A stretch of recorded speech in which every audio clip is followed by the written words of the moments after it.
my mom was a nurse, so I had that influence from that side.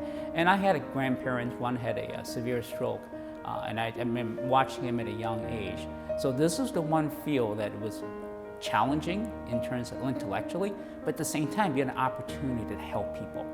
When I was doing my rotation during medical school, I think we came across a patient that one of them just very intriguing. This gentleman came in, turned out to a systemic disease we didn't know about, and so just to be able to help diagnose it and then be able to help in rehab. And I come to realize this encompasses everything I've been looking for. It's challenging from a medical standpoint, but at the same time, you have that rewarding portion to be able to see the patient from beginning to end and how they can heal. One of the things we do in rehab is that we discuss with patient and family, what are your goals? What are your expectations? And how can we facilitate and work toward those goals? And I think that's important, that gives the patient a voice.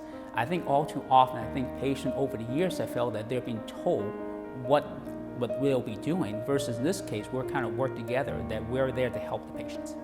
The interest is on restoring function for people to get back to their life. And all too often, I think medicine's focus on healing the illness, not realize what happened once they get home. And that is such a crucial part, be able to restore them back to their previous lifestyle.